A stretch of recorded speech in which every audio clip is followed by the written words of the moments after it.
Assalamualaikum, selamat sejahtera, selamat datang ke channel saya Juden Sembang. Terima kasih kepada anda yang menonton video saya, teruskan like, share dan subscribe. So, hari ini saya ada perkongsian yang nak buat dengan anda semua yang menonton dan saya nak share tentang cara-cara membuat ujian segak yang sebenar.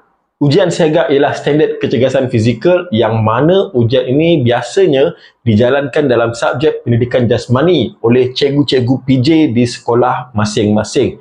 Antara tujuan-tujuan segak ini dijalankan adalah untuk melahirkan generasi yang sihat dan sedar akan kepentingan menjaga kesihatan. Ialah kalau kita tahu kita ada masalah obesiti ataupun beberapa masalah lain, jadi kita telah mendapat kesedaran awal untuk mengubah gaya hidup kita menjadi gaya hidup yang lebih sihat. Jadi dalam ujian segak ini mempunyai beberapa elemen. Antaranya yang pertama adalah mengambil berat dan tinggi untuk mendapatkan bacaan BMI. Yang kedua adalah turun naik bangku selama 3 minit. Yang ketiga ialah tekan tubi. Yang keempat adalah ringkuk tubi separa.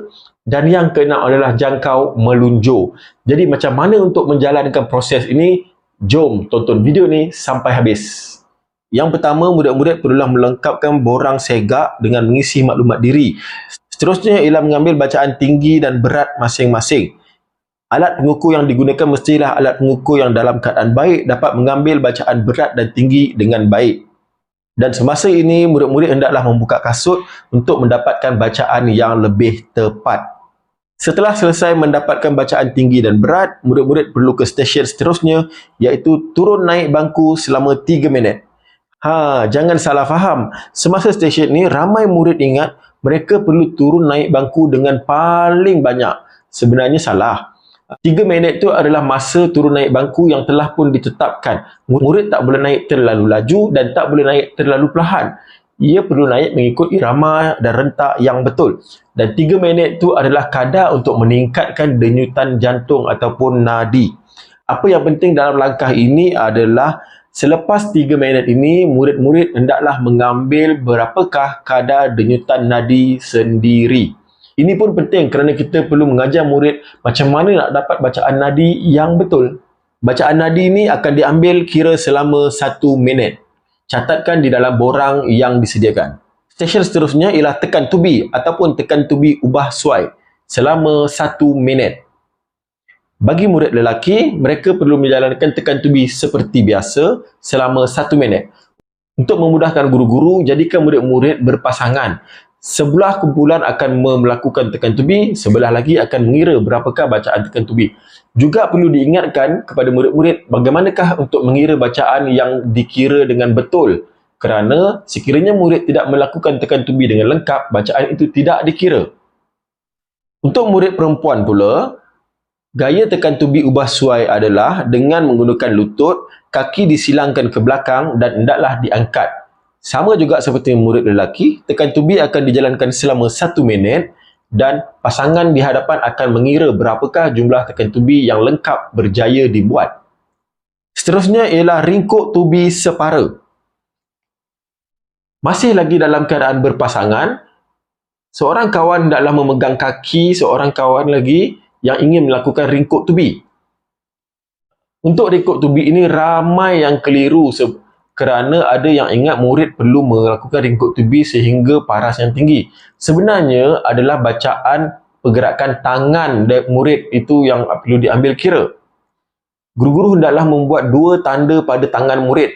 Satu tanda sebelum mereka melakukan ringkuk tubi, satu lagi tanda pergerakan yang ke depan setelah mereka melakukan ringkuk tubi. Jadi, kira berapakah pergerakan tangan murid tersebut berjaya menyentuh tanda yang berada di hadapan. Lakuan ini juga dilakukan selama 1 minit. Dan stesen seterusnya ialah jangkauan melunjur. Untuk jangkauan melunjur, kita hendaklah menggunakan alat yang sesuai. Namun, sekiranya cikgu mendapat kekangan untuk menggunakan alatan yang tidak lengkap sepenuhnya, cikgu perlulah menjadi kreatif seperti yang dilakukan oleh cikgu sekolah saya. Kita hendaklah tolak penanda itu sebanyak 3 kali percubaan dan tolakan yang paling jauh akan diambil kira. Seperti yang kami gunakan, kami menggunakan kaedah menolak buku sebanyak 3 kali percubaan. Itulah dia cara-cara untuk melakukan ujian segak dengan betul. Setelah habis ke semua stesen, guru-guru hendaklah merekodkan dapatan ke dalam borang dan juga dimasukkan ke dalam sistem.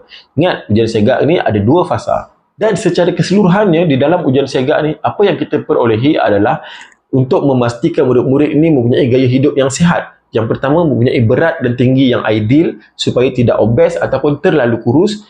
Yang kedua, mempunyai daya tahan kardiovaskular ataupun jantung. Kerana semasa lakukan turun naik bangku 3 minit, semasa inilah kita dapat melihat murid mana yang tahan ataupun mempunyai stamina yang baik. Seterusnya adalah untuk melihat daya tahan otot. Murid mana yang mampu melakukan tekan tubi dengan banyak dan juga ringkuk tubi separa dengan banyak.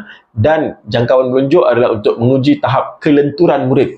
Murid mana yang mempunyai kelenturan yang paling baik. Jadi, sekiranya murid-murid itu tahu apakah kelemahan mereka, mereka akan perbaiki dengan menjalani gaya hidup yang sihat.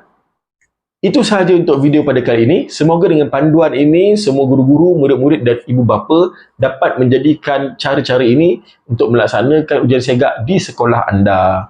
Jadi, kita jumpa lagi untuk video akan datang. Teruskan like, share dan subscribe. Assalamualaikum. Bye-bye.